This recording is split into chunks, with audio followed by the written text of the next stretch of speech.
This isn't just a story, it's a cry from the soul of nature. The ground trembled softly beneath the weight of something ancient, not war, not terror, but something more delicate. A surrender. A lioness, once the ruling spirit of her distant land, collapsed beneath a cathedral of pine trees, her powerful legs folding like worn branches in the presence of something much larger than fear. Her golden flanks, once kissed by the sun of an African plain, now lay pressed against the cold earth of the northern Bitterroot Mountains. And at her side, no longer roaring, no longer mewling, a tiny cub whose breath was as thin as a fading prayer. But she was not alone. Just feet away stood a creature that should have been her rival, her executioner even, a grizzly bear. A titan named Boone by the rangers who dared track his lonely path, gazed at her without anger, without hunger, without anything but stillness. The wind carried with it a strange silence, not the kind that follows death, but the kind that precedes a miracle. In that stillness, the lioness did the unthinkable. She bowed. Not out of defeat, but out of faith. A mother laying down pride for the hope of her child. And Boone, the bear who once sent wolves scattering like leaves, simply watched. This wasn't a territory clash. This was a reckoning between two broken hearts, and what followed would echo through the forest for generations. And the lion shall lie down with the bear, and the child shall not be harmed, for mercy walks where hearts collide. An animal is calling, will you answer? As the sun melted into the horizon, turning every branch into gold and every breath into visible fog, Boone lumbered through the pine cathedral like a wandering ghost of Earth's oldest legends. His scars shimmered faintly under the amber light, faded tattoos of survival, of loss, of moments when instinct overcame mercy, until now. A sound, soft as a leaf falling, snagged the air. Not the shriek of prey, not the growl of a rival, but something raw and ancient, a mother's cry. And for a reason no science would ever capture, Boone stopped. Below him, chaos had left its mark. Grass trampled, twigs splintered, and at the center a lioness not meant for this land. She had stumbled from a nightmare, perhaps escaped a defunct wildlife reserve, maybe abandoned by humans who treated her life like a possession, not a soul. Her sides heaved as if her ribs were being cracked from the inside by grief, and the cub, barely able to lift its head, trembled behind her like a leaf clinging to a dying tree. The bear's breath misted before him, mixing with the lioness's. Desperate gasps. She didn't snarl. She didn't retreat. She did what no predator was supposed to do. She knelt, crawled, humbled herself before Boone, as if nature itself had rewritten the rules in that moment. Even the fiercest fall to their knees when love outweighs fear, and in surrender they find a new kind of strength. Humans are waiting. Prepare yourself for the wild to change your heart. Boone didn't growl, he didn't lurch. He simply breathed, long, deep, and filled with something far beyond hunger. He stepped forward, each paw a soft drumbeat on the forest floor. The lioness whimpered but didn't retreat. Behind her, the cub's body twitched, tiny and limp as if fighting invisible enemies. Snakebite? Poison? No one would ever know. But the bear, massive and slow-moving, lowered his head. His nose brushed against the cub's side. A moment. Past that felt like the pause before creation, then another. And then Boone sat, not as a conqueror, not as a curious bystander, but as a sentinel. The lioness crept forward inch by inch, as if watching a vision she could not trust. And then she lay beside the cub, not beside Boone, but with him. She let out a guttural exhale, her entire body trembling against the leaves. And Boone remained, watching, waiting, a guardian cast not in myth, but in mud and bone and breath.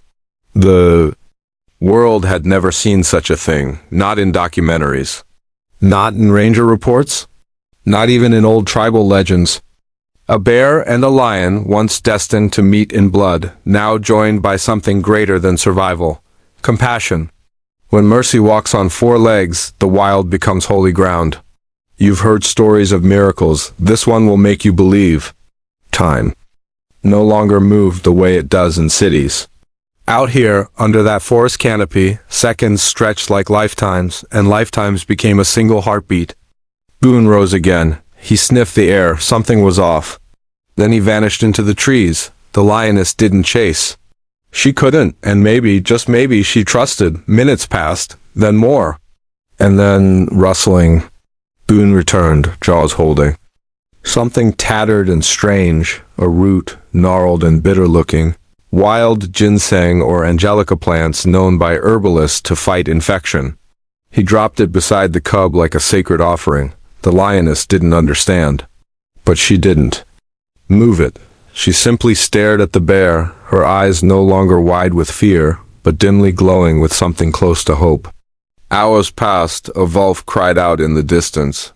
No one came close. Boone stood sentinel, his breath fogging the night air, his body a living wall.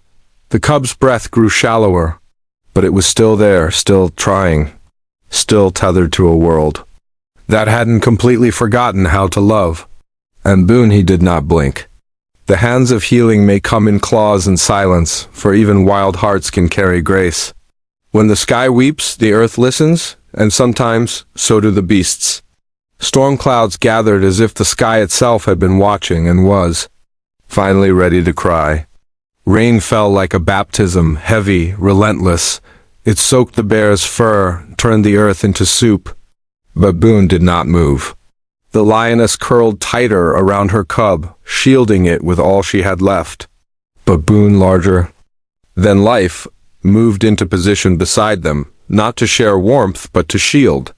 Thunder cracked like God's voice, trees moaned. Lightning cast everything in ghostlight. But Boone remained, a silent statue of flesh and will. He didn't flinch, not once. His instincts, the ones that once made him the terror of the northern woods, had bent to something holier, something truer, as if the heartbeat of that dying cub had rewritten the song of the forest.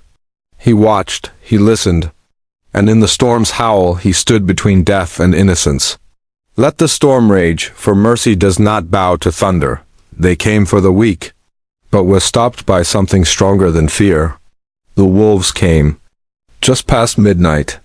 Gray ghosts slipping between shadows, eyes glowing like fireflies dipped in hunger. Boone knew they would. Hunger drove them mad. And now they had smelled weakness, a lion cub, unfamiliar in this land. A mother nearly broken. One bear, they circled. One lunged forward, a young male, reckless and rabid. Boone exploded. Not like a bear, but like a god of the forest awoken. His roar shattered the silence, louder than the storm. Trees shook. The wolf froze, but didn't flee. Hunger was stronger than fear. The pack spread out, flanked him, tested, but Boone didn't move. Back. He stepped forward, again, each pawfall a declaration. Not this one, not tonight. The lioness didn't make a sound. She simply pressed her body tighter around the cub. And behind her, like a shadow made of iron, Boone stood guard. Not because he had to, but because something in his soul demanded it. Even the wild can learn to protect what it once sought to destroy. This is the resurrection of mercy. This isn't a story about survival. It's about the moment love chose to bleed. The lioness, battered by exhaustion and riddled with invisible bruises that came from grief, not war, saw it before she could name it. The wolves were coming. Their forms barely more than whispers in the rain, but their intent louder than thunder. She tried to stand. Her muscles screamed, her ribs caved, her legs folded like dying trees. She wouldn't make it. Her eyes locked on Boone. For a moment neither breathed, then Boone turned and chose. With a roar that cracked the storm like lightning, he hurled himself toward the oncoming danger. The clearing exploded. Snarls and fur became a storm inside the storm. Claws found flesh. Rain turned to mist under the heat of combat. Boone, with the rage of something ancient and the heart of something divine, swung his massive paw and flung a wolf across the ferns. Another leapt, biting deep into his shoulder. Boone spun, teeth bared, shaking the wolf free as blood arced through the air like red lightning. Every second was eternity. It wasn't dominance. It wasn't conquest. It was a sacred stand, the raw, defiant will to protect. The earth swallowed their sounds in silence between each strike.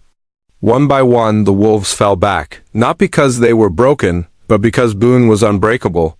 He let out a final roar that didn't just echo, it declared. This place, this mother, this cub, they were under his protection. And the forest believed him.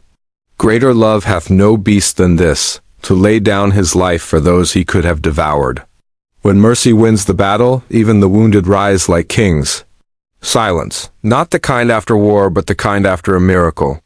One by one, the wolves vanished into the mist, not defeated, but denied.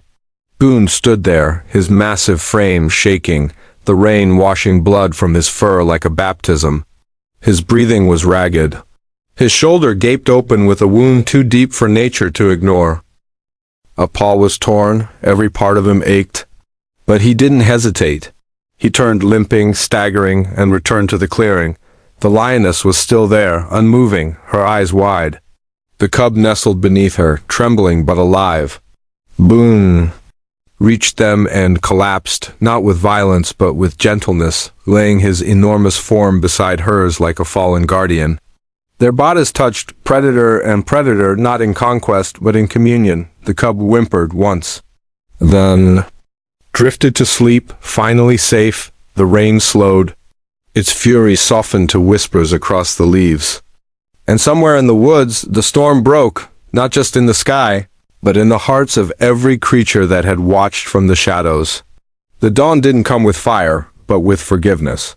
Light crept over the ridge like a promise kept. It spilled through the broken trees and kissed the blood-stained ferns like heaven brushing earth.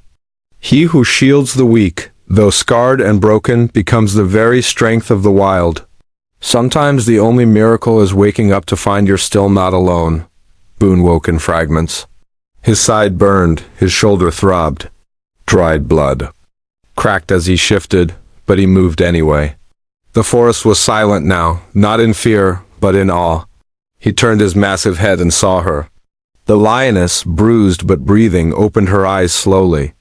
The cub, tiny, fragile, blinking against the morning light, lay beneath her paw, chest rising. They were still here, still together, and so was he. Not far beyond the tree line, the rhythm of human boots disturbed the quiet.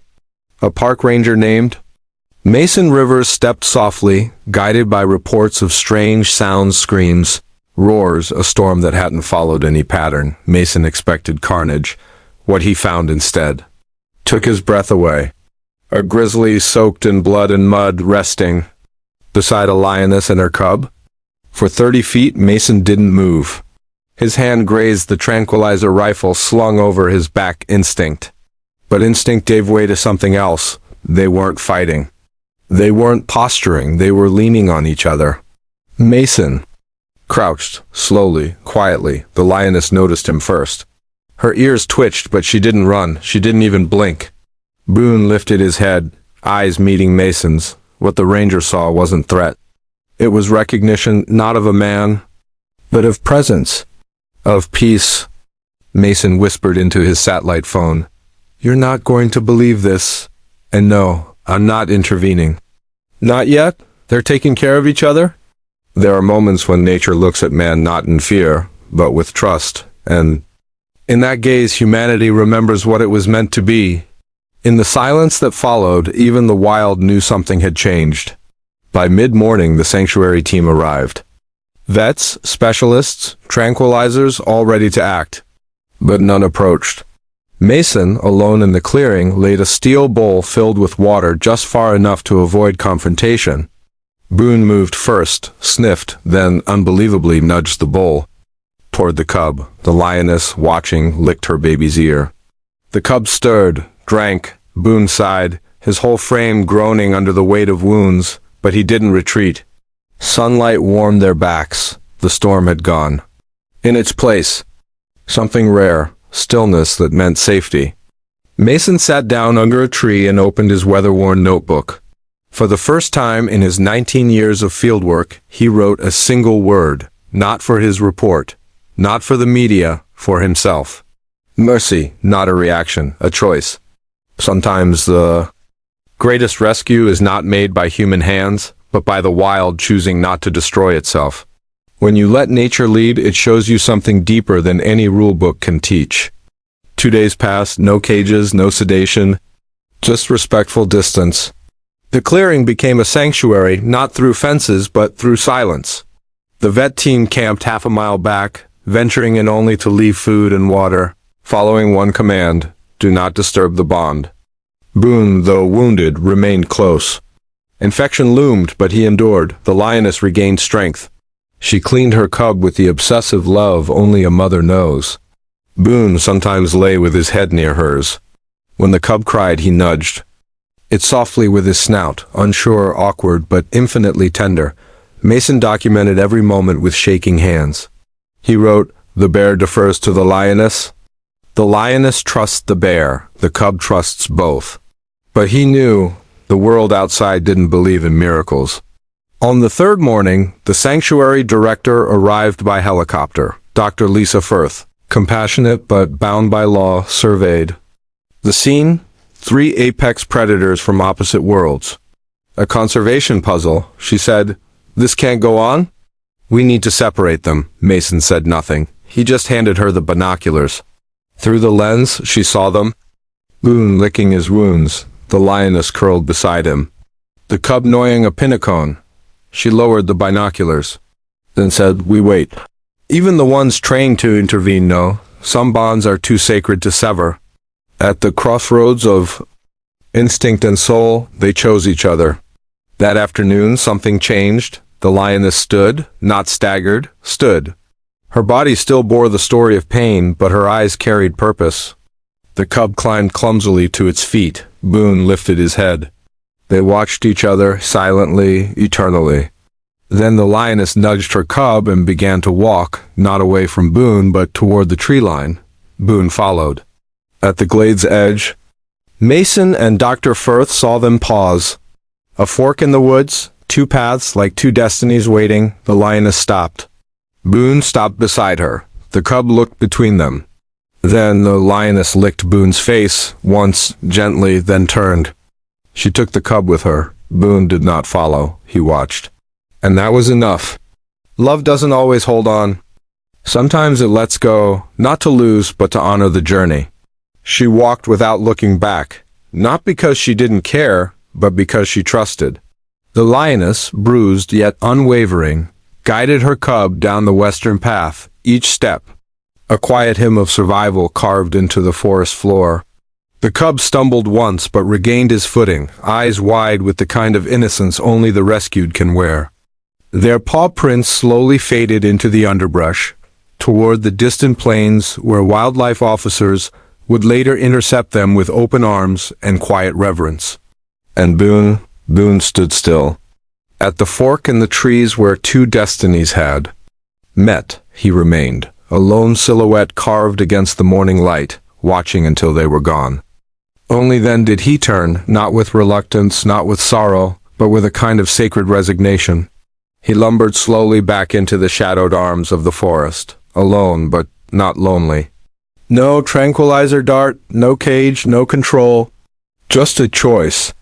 The kind only a soul that has known pain can make.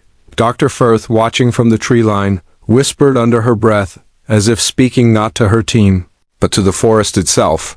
They decided better than we ever could.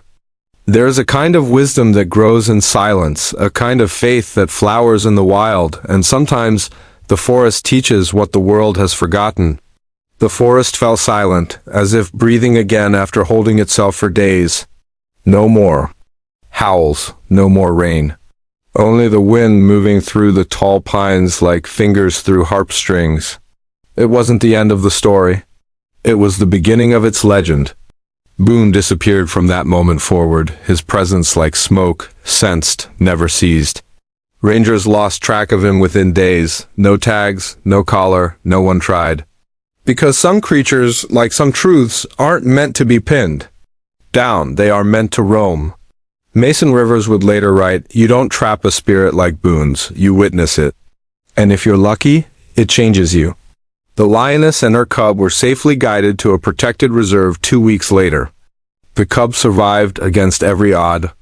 Vets discovered he had been bitten by a venomous snake, likely a timber rattler, and that without the warmth, shelter, and time given by the grizzly's body, he would have perished within hours. The lioness adapted quickly, but she never blended with the other lions. She chose the outskirts. She'd lie for hours under a certain tree, staring at the sky with a gaze that wasn't searching, but remembering. Even those who survived do not forget the one who stood between them and the dark. Mason never returned to being the same man. How could he? He'd been trained in protocols, policies, chain of command, but none of that prepared him for Boone, a grizzly who bled for another species, a bear who taught not with roars but with restraint. Mason left the tranquilizer rifle behind and picked up a camera. He began a storytelling series about human-animal bonds called The Quiet Choice, short films, lectures, interviews with conservationists who had seen the line between human and wild blur until only empathy remained. He toured schools and community centers, speaking not about how to avoid predators but how to recognize their pain. Children sat spellbound. Some cried. One child whispered, "Did the bear have a name?" And Mason smiled. "Yes," he said. His name was Boone, and he chose love. Dr. Firth changed too? Once the champion of rigid conservation laws, she submitted the final report on the incident, but included a sentence no government file had seen before. Sometimes the wild teaches us ethics we haven't earned yet. She proposed a new policy, observation before intervention, and against all odds, it passed. The wilderness would no longer be seen as a battlefield but a classroom. The most powerful revolutions begin not with force, but with a single act of compassion that refuses to bow. But the most beautiful part of this story, the part no ranger could predict, no camera could stage, came years later. A boy named Elijah, nonverbal since birth, isolated, fearful of animals, begged his parents to take him to the sanctuary after watching Mason's videos online. No one expected much. Just a short walk, some fresh air, but something ancient waits. In the places where mercy once bloomed. Elijah sat beneath the pine where the lioness had once guarded her cub, now grown into a legend. And in that hush of rustling needles, of birdsong and sun-dappled branches, he smiled. Then whispered a word no one had ever heard from him before. Bear. One word, one miracle. One echo of something Boone had left behind, not in prints or fur, but in the unseen trail of grace that winds through every heart it touches. When one creature chooses love, the ripple can reach even those who have never spoken before. Boone was never seen again, at least not clearly. Some rangers swore they found his tracks by the northern ridge, wider than any they'd seen. A motion-triggered camera once caught the silhouette of a massive bear crossing a stream at dawn.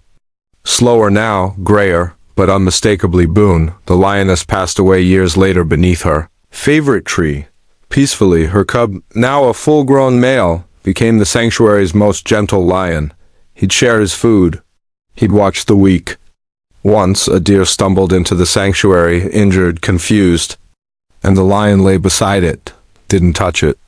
Just guarded it through the night. No one taught him that. He had seen it long ago from a bear. And so the legacy continued, not in muscle or might, but in mercy. Not just in the wild, but in U.S. The greatest inheritances are not left in bloodlines, but in the hearts transformed by a single act of kindness. Today, the sanctuary stands not as a fortress, but a haven. Visitors come from every state. They walk a trail through the woods to the clearing where it all happened. There are no cages there. No fences, just a sign, carved by hand, nailed into the old pine. Here the wild chose kindness. Above it, mounted in iron, a sculpture. Not of a snarling bear, but of Boone mid-roar, not in rage, but in defiance. Defiance of instinct. Defiance of everything nature was supposed to be, because on that day Boone changed the rules. Not with claws, not with teeth, but with mercy. And so the forest remembers, not with fanfare, not with noise, but with silence. The kind that speaks louder than thunder, louder than policy, louder than fear.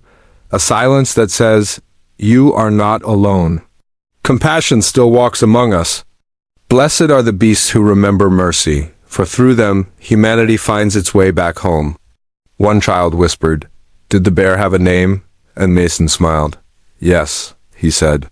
His name was Boone, and he chose love. Dr. Firth changed too. Once the champion of rigid conservation laws, she submitted the final report on the incident, but included a sentence no government file had seen before. Sometimes the wild teaches us ethics we haven't earned yet.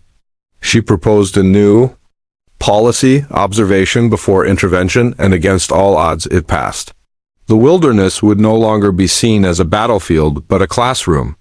The most powerful revolutions begin not with force, but with a single act of compassion that refuses to bow. But the most beautiful part of this story, the part no ranger could predict, no camera could stage, came years later. A boy named Elijah, nonverbal since birth, isolated, fearful of animals, begged his parents to take him to the sanctuary after watching Mason's videos online. No one expected much. Just a short walk, some fresh air. But something ancient waits. In the places where mercy once bloomed. Elijah sat beneath the pine where the lioness had once guarded her cub, now grown into a legend. And in that hush of rustling needles, of birdsong and sun-dappled branches, he smiled. Then whispered a word no one had ever heard from him before. There, one word, one miracle. One echo of something Boone had left behind, not in prints or fur, but in the unseen trail of grace that winds through every heart it touches. When one creature chooses love, the ripple can reach even those who have never spoken before. Boone was never seen again, at least not clearly. Some rangers swore they found his tracks by the northern ridge, wider than any they'd seen. A motion-triggered camera once caught the silhouette of a massive bear crossing a stream at dawn. Slower now, grayer, but unmistakably Boone. The lioness passed away years later beneath her favorite tree. Peacefully, her cub, now a full-grown male, became the sanctuary's most gentle lion. He'd share his food. He'd watch the weak. Once, a deer stumbled into the sanctuary, injured, confused, and the lion lay beside it, didn't touch it. Just guarded it through the night. No one taught him that. He had seen it long ago from a bear. And so the legacy continued, not in muscle or might, but in mercy. Not just in the wild, but in U.S. The greatest inheritances are not left in bloodlines, but in the hearts transformed by a single act of kindness. Today, the sanctuary stands not as a fortress, but a haven. Visitors come from every state. They walk a trail through the woods to the clearing where it all happened. There are no cages there. No fences, just a sign, carved by hand, nailed into the old pine. Here the wild chose kindness. Above it, mounted in iron, a sculpture. Not of a snarling bear, but of Boone mid-roar, not in rage, but in defiance. Defiance of instinct. Defiance of everything nature was supposed to be, because on that day Boone changed the rules. Not with claws, not with teeth, but with mercy. And so the forest remembers, not with fanfare, not with noise, but with silence. The kind that speaks louder than thunder, louder than policy, louder than fear, a silence that says, "You are not alone." Compassion still walks among us. Blessed are the beasts who remember mercy, for through them humanity finds its way back home.